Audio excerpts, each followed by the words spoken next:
Hello guys, welcome to my channel learn with Shweta. तो आइए आज हम देखते हैं जो CUET का एग्ज़ाम होने वाला है 2023 में, वो कब होने वाला है। जो यूनिवर्सिटीज़ इसमें पार्ट लेने वाली है, तो आइए पहले उनके बारे में देख लेते हैं। Aligarh Muslim university, Assam university, Baba Saheb Bhimrao Ambedkar university, Banaras Hindu university, central university of Andhra Pradesh, central university of south Bihar, central university of Gujarat, central university of Haryana, central university of Himachal Pradesh, central university of Jammu, central university of Jharkhand, central university of Karnataka, central university of Kashmir, central university of Kerala, central university of Orissa, central university of Punjab, central university of Rajasthan और central university of Tamil Nadu. इसके बाद है हमारा doctor Hari Singh गौर विश्वविद्यालय, गुरु घासीदास विश्वविद्यालय, Indira Gandhi national tribal university, Jamia Millia Islamia, Jawaharlal Nehru university. तो ये सारी जो यूनिवर्सिटी है वो CUET के एग्ज़ाम्स में पार्ट लेने वाली है। तो आइए अब देखते हैं कि हमारे जो एग्ज़ाम्स है वो कब से स्टार्ट होंगे, कब से हमें अपनी एप्लीकेशन फॉर्म भरने का जो डेट है वो है, कब से हमें भरना स्टार्ट करना है, कैसे पेमेंट करना है, कब और कैसे रिज़ल्ट आएगा। तो आइए अब वो सब चीज़ें हम देख लेते हैं। Important information and dates at a glance, please refer to the information bulletin, university institution organisation. तो online submission of application form जो है वो 19 फरवरी से लेके 12 मार्च 2023 तक आपका एप्लीकेशन फॉर्म जो है सबमिशन का ऑनलाइन प्रोसेस चलेगा। आप ये 9 बजे रात तक ही भर सकते हैं, ठीक है।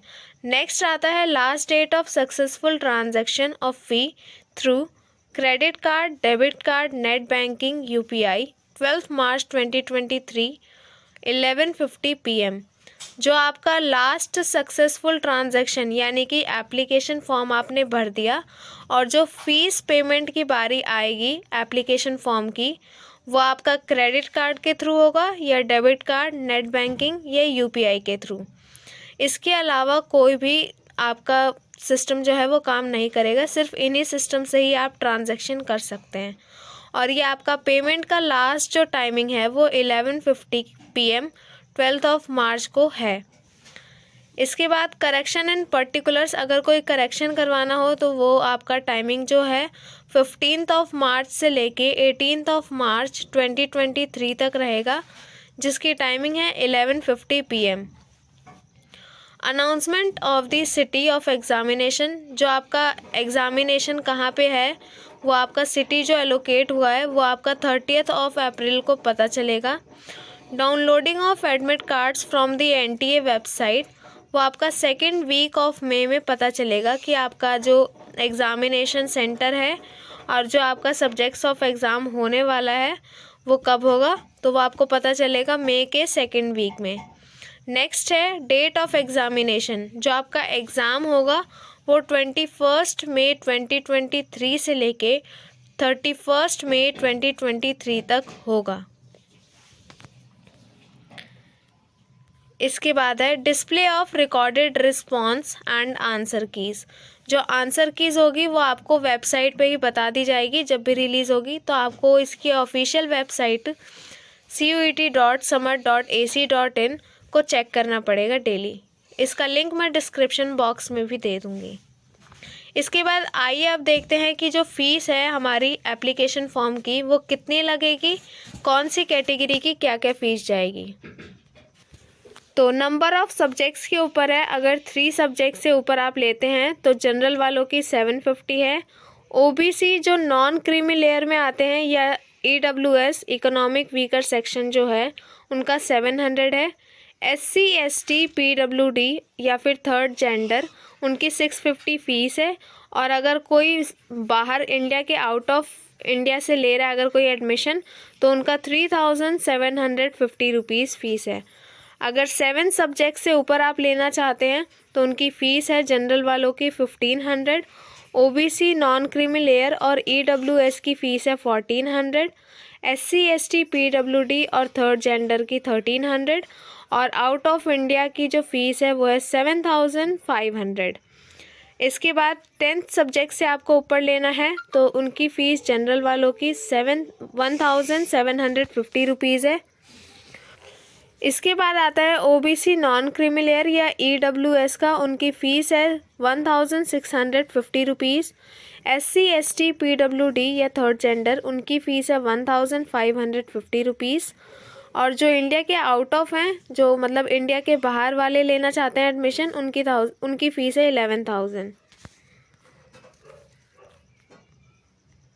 जो आपका CUET का एग्ज़ाम होने वाला है वो आपका कंप्यूटर बेस्ड टेस्ट होगा। आपको सेंटर में जाके आपको अलग सेपरेट सबका कंप्यूटर होगा और उसमें आपको अपना जो एग्ज़ाम है वो आपको अपना कंप्यूटराइज ही होगा और उसी में आपको एग्ज़ाम देना है। जो टेस्ट पेपर का पैटर्न होगा वो आपके मल्टीपल चॉइस क्वेश्चन आएंगे। अब देखिए, इसमें मीडियम 13 लैंग्वेजेस है, असमीज़, बंगाली, इंग्लिश, गुजराती, हिंदी, कन्नड़, मलयालम, मराठी, पंजाबी, उड़िया, तमिल, तेलुगु और उर्दू। इनमें से कोई आप जो जितनी आपको लैंग्वेज देनी है उतनी आप दे सकते हैं। Language to be tested through reading comprehension based on different types of passage. Factual आएंगे, लिटरेरी आएंगे, नरेटिव, लिटरेरी, एप्टीट्यूड और वोकैबलरी आएगी। डोमेन सब्जेक्ट जो आपके होंगे वो क्लास 12th के सिलेबस के ऊपर ही बेस्ड आएंगे। और जो आपका जनरल टेस्ट यानी कि GT का जो सिलेबस है जनरल टेस्ट का, उसमें आएगा general knowledge, current affairs, general mental ability, numerical ability, quantitative reasoning, simple application of basic mathematical concepts, arithmetic, algebra, geometry, mensuration, statistics, logical और एनालिटिकल रीजनिंग। जो आपका रजिस्ट्रेशन होगा वो आपका CUET.samarth.ac.in पे ही आपको जाके अपने आप को रजिस्टर करना है। मैं इसका लिंक डिस्क्रिप्शन बॉक्स में दे दूँगी।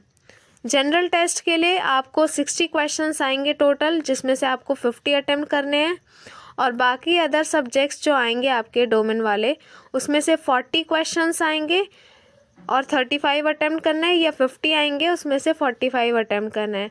तो यहाँ पे आपको जनरल टेस्ट के लिए 10 क्वेश्चन आप छोड़ सकते हैं अगर आपको कोई नहीं आते हैं तो। अदरवाइज़ अगर आपको 60 आउट ऑफ 50 अगर पूरे आते हैं तो वो आप कर सकते हैं। और डोमेन वाले के लिए 40 क्वेश्चंस आएंगे जिसमें से आप 35 कर सकते हैं, या अगर 50 आएंगे तो आपको 45 क्वेश्चन करने हैं। अब आइए देखते हैं रजिस्ट्रेशन के टाइम में जब आप ऑनलाइन अप्लाई करेंगे तो क्या क्या चीज़ें नेसेसरी है। स्टेप 1 है registration form. Register for the online application form and note down the system generated application number. The candidate should supply the required details while filling the online application form. Is also required to create a password. आप जब अपना online registration करेंगे तो वहाँ पे आपको जो application form होगा वो आपको प्रिंट आउट निकलवा लेना पड़ेगा और जो भी आप पासवर्ड उसमें अपना सेट करेंगे तो वो पासवर्ड आपको याद रखना पड़ेगा। And choose security question and enter his or her answer. After successful submission of a personal details and application number will be generated. जब आपका पर्सनल डिटेल पूरे तरीके से कंप्लीट हो जाएगा, सबमिट हो जाएगा, तो आपका एक एप्लीकेशन नंबर जनरेट होगा।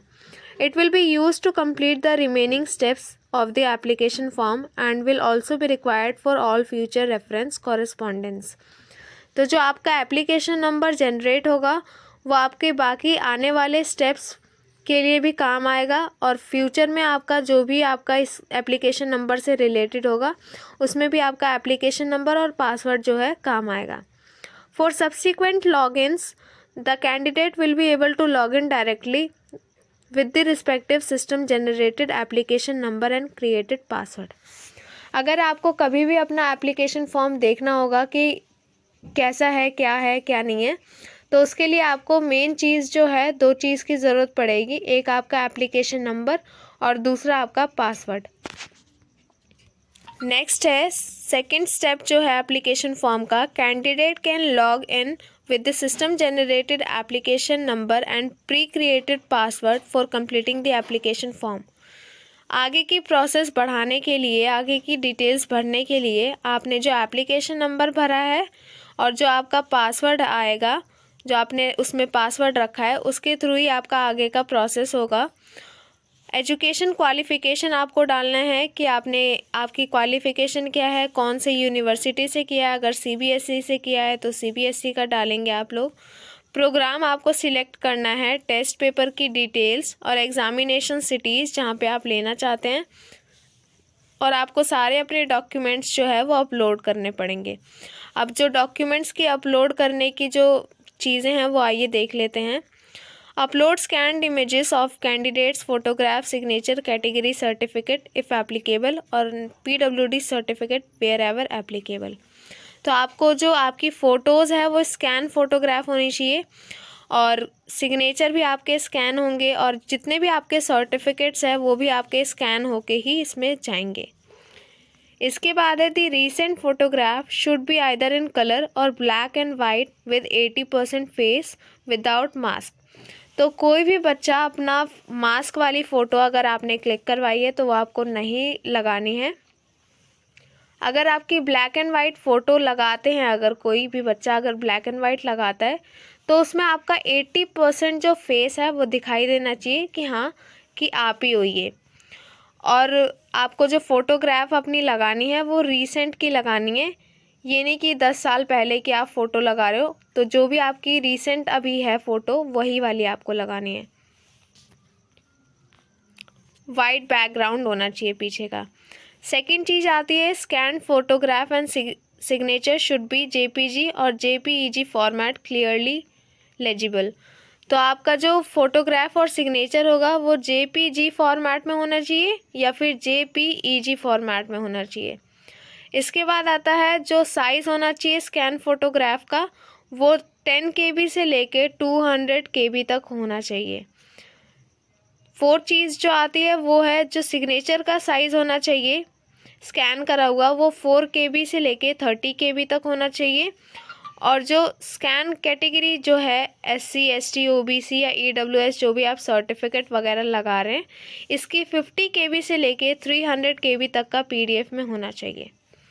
इसके बाद नेक्स्ट चीज़ आती है जो आपका PWD का सर्टिफिकेट रहेगा, person with bench mark disability, उनका जो सर्टिफिकेट होगा उसकी जो स्कैन फ़ोटो कॉपी होनी चाहिए वो 50 KB से लेके 300 KB PDF में होनी चाहिए।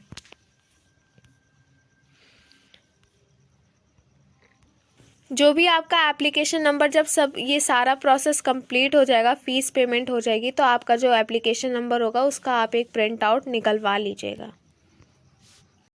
और जो भी ईमेल एड्रेस और मोबाइल नंबर आप डालेंगे, ईमेल आईडी अपनी और मोबाइल नंबर जो आप डालेंगे, वो आपको ध्यान रखना चाहिए कि आपने जो ईमेल आईडी दी है वो आपको डेली चेक करनी है और एनटीए की ऑफिशियल वेबसाइट पे भी आपको डेली जो है चेक करना है कि कहीं कोई न्यू इन्फॉर्मेशन तो नहीं आई है।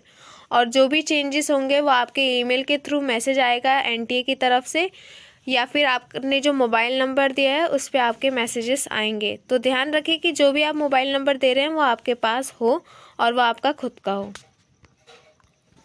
एक चीज़ एनटीए ने पूरी क्लियर कर दी है कि जो एप्लीकेशन फॉर्म होगा वो सिर्फ़ और सिर्फ ऑनलाइन प्रोसेस ही होगा। इसका स्कैन इमेजेस, डॉक्यूमेंट, फ़ीस वगैरह सब ऑनलाइन होगा। किसी भी तरीके का डॉक्यूमेंट या कंफर्मेशन पेज पोस्ट या फैक्स या व्हाट्सएप ईमेल आईडी से नहीं होगा। ये जो CUET के एग्ज़ाम आपके होंगे वो ऑनलाइन होंगे। इसका एप्लीकेशन फॉर्म भी आपको ऑनलाइन भरना है। अगर आपको कोई क्वेश्चंस पूछने हैं एनटीए के हेल्प डेस्क पे तो आप कांटेक्ट कर सकते हैं। इनका नंबर यहाँ पे दे रखा है, जैसा कि आप लोग देख रहे हैं यहाँ पे इनका ये नंबर दिया हुआ है और ईमेल आईडी भी दे रखी है एनटीए की। इसके बाद ये दे रखा है कि जब आप एग्ज़ामिनेशन सेंटर पे जाएंगे तो आपको क्या क्या लेके जाना है। आपको एडमिट कार्ड लेके जाना है अपना, जो आपका आएगा उस दिन 2nd वीक ऑफ मई को, और एक अपनी ट्रांसपेरेंट बॉल पॉइंट पेन लेके जानी है। जो आपका एडमिट कार्ड होगा वो A4 साइज़ शीट में होना चाहिए, A4 साइज़ पेपर में, और उसमें सेल्फ डिक्लेरेशन होना चाहिए। और एडिशनल आपको फ़ोटोग्राफ लेके जानी है ऑनलाइन एप्लीकेशन फॉर्म की, उसमें पेस्ट होना चाहिए। उसमें आपका रूम नंबर और हॉल नंबर एग्ज़ामिनेशन जो भी है वो आपका उसमें मार्क होगा। और एक आपको अपनी आईडी कार्ड लेके जानी है, जैसे कि आपका driving licence, voter card, passport, Aadhaar card, ये सारी चीज़ें, या राशन कार्ड 12th का, ये सब आपको लेके जाना है। अगर आपका कोई सर्टिफिकेट वगैरह है तो PWD का वो आपको लेके जाना है। एक सैनिटाइज़र की बॉटल, एक ट्रांसपेरेंट वाटर बॉटल, और अगर कोई डायबिटिक है तो उसको अपना शुगर टैबलेट या फ्रूट्स लाइक बनाना, एप्पल, ऑरेंज, ये आप लेके जा सकते हैं। सेक्शन ए 1A वाले में 13 लैंग्वेजेस है, जिसमें से आप कोई भी चूज़ कर सकते हैं।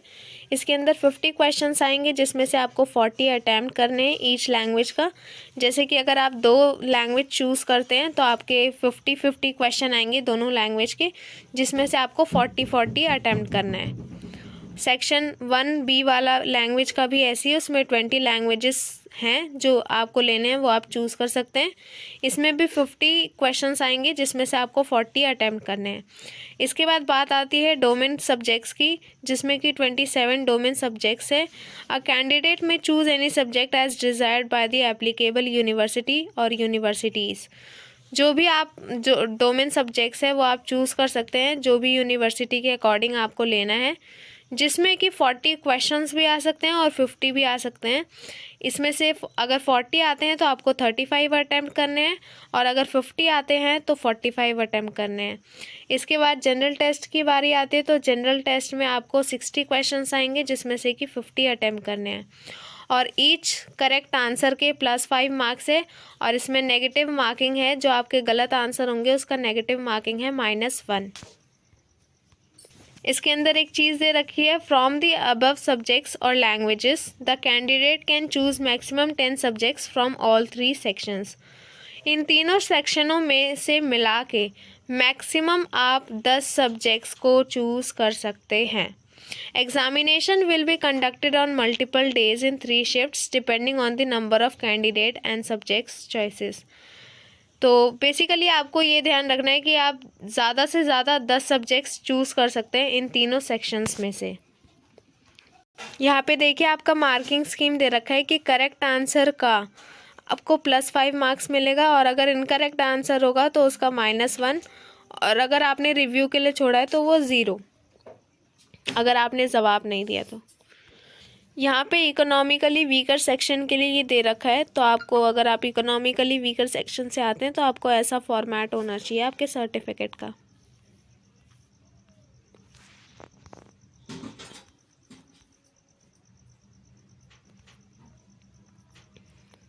फिर इसमें सेल्फ डिक्लेरेशन ये आता है। नेक्स्ट OBC वालों के लिए जो कि नॉन क्रीमी लेयर से आते हैं, तो उनका सर्टिफिकेट का फॉर्मेट ऐसा होना चाहिए, और ये आता है उनका सेल्फ डिक्लेरेशन का, नॉन क्रीमी लेयर का सर्टिफिकेट का। इसके बाद SC ST का जो सर्टिफिकेट होना चाहिए वो इस फॉर्मेट में होना चाहिए। डिसेबिलिटी सर्टिफिकेट का फॉर्मेट ऐसा होना चाहिए।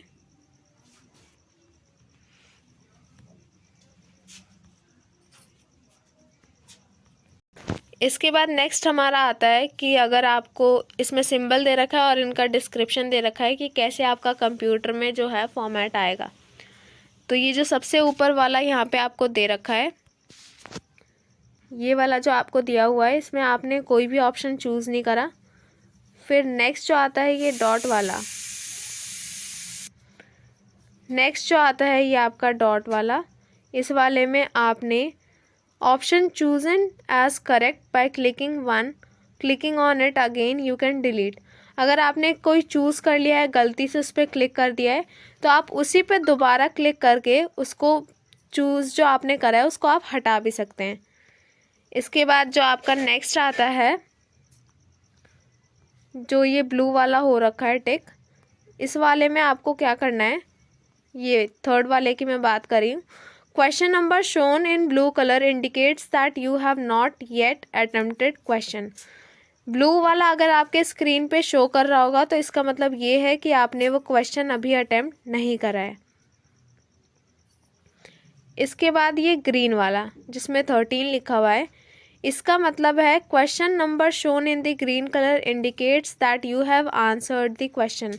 अगर आपके स्क्रीन पे ये ग्रीन कलर का शो हो रहा होगा, ऐसा ग्रीन, तो इसका मतलब है कि आपने ये क्वेश्चन अटेम्प्ट करा है और इसका आंसर भी आपने दिया है। इसके बाद अगर रेड कलर का दिखा रहा होगा आपकी स्क्रीन पे, तो you have not yet answered the question but marked it for coming back for review later. इसका रेड वाले का मतलब है कि आपने जो है क्वेश्चन आपने पढ़ा है और आप उसमें कन्फ्यूज़न है आपको कि आप कर भी सकते हैं नहीं भी, 50-50 चांसेस है, तो वो आपने मार्क कर रखा है कि आप वो दोबारा आके उसको पढ़ेंगे, अगर आता होगा तो करेंगे, तो वो रिव्यू के लिए बेसिकली। इसके बाद नेक्स्ट आता है येलो वाला। येलो वाले में है आपका you have answered the question but marked it for review later if time permits. तो आपने इसको जो है आंसर दे दिया है लेकिन मार्क कर रखा है कि आप बाद में आके इसको एक बार दोबारा चेक करेंगे अगर टाइम रहेगा तो। इसके बाद ये वाला जो साइन है आपका नेक्स्ट क्वेश्चन के लिए है और नीचे वाला सिंबल जो आपका है ये वाला, ये आपका प्रीवियस पुराने वाले क्वेश्चन के लिए है। Blue means mark for review और red unmark for review.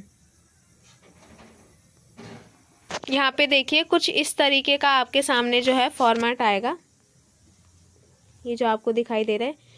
Not answer blue वाला, आंसर ग्रीन वाला, not answer mark for review red colour का, और आंसर आपने दे दिया लेकिन फिर भी मार्क करा है रिव्यू के लिए तो वो येलो वाले में।